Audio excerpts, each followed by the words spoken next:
With extracts from his diary tapes and other unique recordings, former Energy Minister Tony Benn recalls his mounting concern over safety at Britain's nuclear installations. Like most of my generation, which was shocked by Hiroshima and Nagasaki, Atoms for Peace seemed the classic case of swords into ploughshares. From 1966, when I was appointed Minister of Technology, and especially from 1969, when we took over the Ministry of Power as well, I was responsible for the whole civil nuclear programme and also for the Nuclear Inspectorate, which advised me on safety, and these twin responsibilities sometimes conflicted. In 1970, this conflict came to a head when the chairman of the generating board, Sir Stanley Brown, and my chief nuclear inspector, Mr. Griffiths, came together to my office in Millbank overlooking the Thames. Monday, May the 18th, Sir Stanley Brown came in to see me, and this was really a very serious interview to which I shall have to devote a little bit of attention. The Hartlepool station was to go nuclear, an AGR, that's an advanced gas-cooled reactor, and they produced designs which my chief nuclear inspector, Mr. Griffiths, thought were unsatisfactory, and that if there was a calamitous failure, the disaster would be very serious, that in fact the metal doors covering the apertures were not sufficiently strong. I won't go into the detail of it, but he had tried to get the consortia to change their design. They had declined to do so, and the CGB had declined to do so, so he advised me not to approve the continuation of the work. And Stanley Brown came to see me. He's a big, tough, straightforward engineer. And I had to say to him, look, I can't possibly disregard his advice. Stanley Brown then said, well, will you let me go on with the work, and I'll review this all later? And I said, no, I won't, because the pressure to just accept less than adequate safety standards will be very strong, because you'll have got that much further. Then he said, well, you'll get a second opinion. And I said, no, I can't. If he says it's not safe, I can't conceivably say that I will get somebody else and then override his view. So he then got very flustered and tried to get Griffiths to say what he would accept. And Griffiths said, no, I'm saying I won't accept this. You'll have to put in plans. And then the question got a little bit broadened out, because the Heysham station is coming along, and the same problem will arise there. And the corrosion problem of the Magnox stations has not been solved, and they may have to be closed down early. Secondly, it now appears that there is corrosion in the advanced gas-cooled reactors, and Dungeness B is going to be 3 years late. And all this really constitutes a major nuclear problem, nuclear policy problem, which were the coal board or the miners to hear about it, would cause a great deal of trouble. During the 1970s, public concern about the safety of nuclear installations became a real issue. And from 1976, by which time I was Secretary of State for Energy, I had responsibility for the experimental fast breeder reactor at Dounreay in Scotland, which used plutonium, also required for the weapons programme. But here, the safety rules appeared to be different on the grounds that it was a research establishment run by the Atomic Energy Authority. And I discussed the problem with Arthur Hawkins, the new chairman of the generating board, and other officials. Tuesday the 15th of June 1976. At 3 o'clock, I suppose, we had a meeting on the fast breeder reactor. Oh, God, that was interesting. Hawkins said in his usual silly way, I'm just supporting government policy. And he said, I'm working with the French, or trying to build up a relationship with the French. And I said, can I interrupt you on plutonium? Because there was a fear by the Ministry of Defense that we would in fact be releasing plutonium for the French to use for military purposes. Oh no, he said, it's the other way around. The French are releasing military plutonium for the fast breeder reactor. Well, then I asked about safety. Very interesting. They said, well, it just isn't safe. I think the term was not geologically or structurally or in some way physically unstable. And I said, you mean the problem of the melt-out? They said, yes, that the core might melt and go right through what is called the Chinese syndrome. It melts its way right through to China, on the other side of the Earth. Then Peddy, who's a nephew, I think, of Lord Peddy of the cooperative movement and looks rather like him, he said, of course, the Americans have now ordered for their fast reactor a concrete containment. The Germans are very worried about it because the safety regulations the Americans have are so much stronger than ours. Well, I said, if it's unstable and dangerous, what about the present reactor? Well, said Peddy, don't ask me about safety at Dounreay, and everybody laughed. Well, I said, I have to ask. Well, they said the AEA have different safety standards from the nuclear inspectorate because they're doing research and development. And I suppose the plain truth is that Dounreay isn't safe. That's why it's there. I gradually came to realize that the real drive for civil nuclear power was that it provided a discrete cover for the nuclear weapons program. Britain is a signatory of the Non-proliferation Treaty, which is intended to prevent the spread of nuclear weapons worldwide. But by early 1979, it was clear that proliferation was taking place. Friday, the 9th of February, 1979. 10:45, I went to a very important meeting, Gen 74, to discuss a paper that had been prepared by the Foreign Office about the absolutely open knowledge now that Pakistan is working as fast as it can to produce nuclear weapons. David Owen said this was very secret. We didn't want it to be known that we knew about Pakistan, that the United States experts were going to Pakistan, indeed they were there at the moment, that the Chinese have promised to try and help, which is a ludicrous statement since the Chinese have got the bomb and not in the Non-proliferation Treaty and are allies of Pakistan.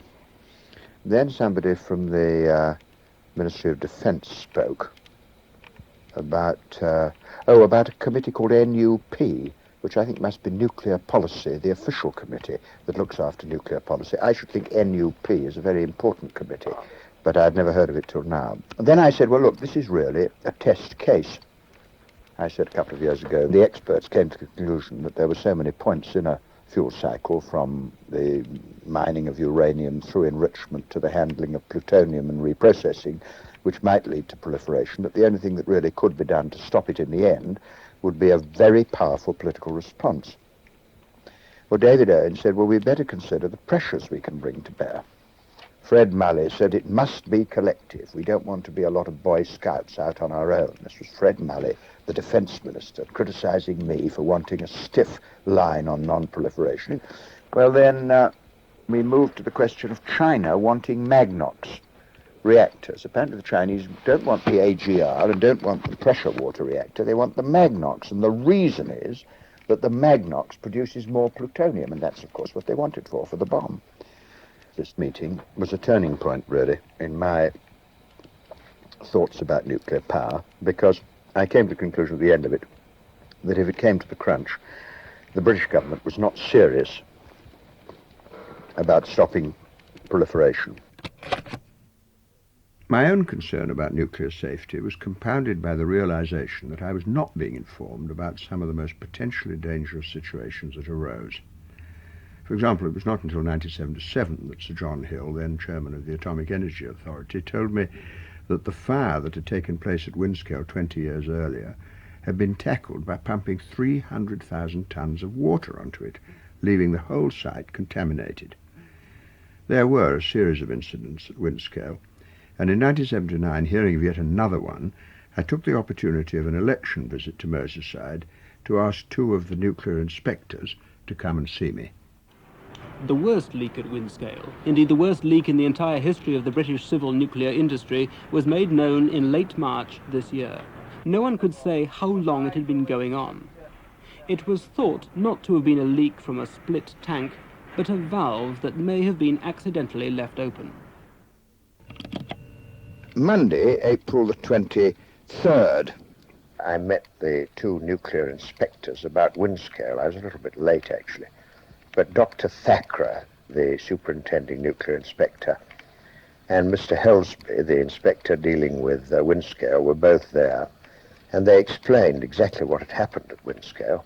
And I must say it's very serious. 2,200 gallons of this unconcentrated high toxic liquor had escaped and was in the ground 10 feet below the soil, and with only the clay separating it from the water table. When you hear all that's said about these nuclear wastes and how dangerous they're going to be, 30 years of half-life, 500 years of danger, and then beyond that, stored for thousands of years after that, to think that this was just 10 foot below the soil, and he said that you'd have to build a new plant to process and clean the soil. And my own impression is Windscale is a very, very dangerous site indeed. And of course John Hill predictably had said nothing about this leak. I discovered that it had actually, the evidence for it had been, which had been analysed in March, had come from borings taken in November. So for 3 months this was there and nobody knew anything about it. And of course BNFL absurdly reassuring. And once again my confidence has been shaken by the behaviour of the nuclear industry. These concrete tanks are used to store mildly radioactive sludge.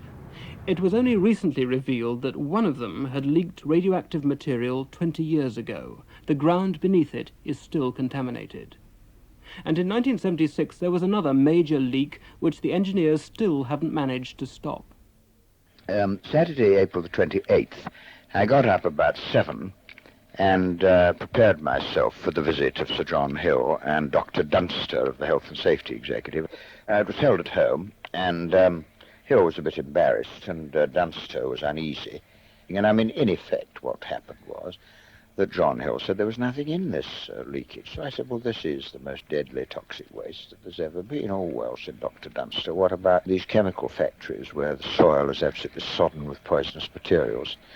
And, I mean, in effect, the Nuclear Inspectorate, which ought to be an independent watchdog, is in cahoots with the AEA, and this is the great problem, that the nuclear world feel they know each other very well, they trust each other, both are united in disliking a minister, particularly a lame duck minister, who they think will be out of office in 4 days, and they therefore have no obligation whatever to be particularly courteous or helpful. And they really did get caught, because they said, oh, well, this is not much worse than the old leak. Well, I said, all that does is to make me realize how serious the old leak was. And I said, there will have to be a public inquiry. And they looked absolutely horrified. And they were suggesting that there was really nothing to worry about. And it was a very interesting discussion, actually, because I am determined that I will not be prevented from doing my job on nuclear safety just because there is an election. And the department is in a complete tizzy about it. Of course, the real anxiety about nuclear power is that the main activity is the bomb, the nuclear weapons, and the civil power is just a sort of cover for it. And Windscale, of course, is a military establishment as well as being a civil one, and I think that's what they're afraid of. And to say they, I mean the civil service, particularly the Cabinet Office and the military and so on. And then there's a message to ring the Prime Minister, or ring Bill Burrows, and he said the Prime Minister had seen my text, thought it was alarmist. He said that there should be an investigation and not an inquiry. He said there was to be no reference whatever made to the military side, but the Cabinet Office had concentrated mainly on the military side. To effect, the Prime Minister was wheeled into play in the middle of an election. Oh, what was a fairly harmless press release. I thought it was very interesting. These experiences converted me from being at first an enthusiast about nuclear power, then to become a sceptic, and finally to a position of complete opposition. The last straw came after I left office, when Dr. Ross Hesketh of the Generating Board, who was sacked for saying it, and Robert Alvarez, now I believe at the US Department of Energy, whom I met on a visit to Hiroshima, confirmed that throughout my whole period of office, plutonium from Britain's civil reactors had been transferred, unknown to me as Secretary of State, to fuel the American nuclear weapons program, so that our much-boasted Atoms for Peace power stations were actually bomb factories for the Pentagon.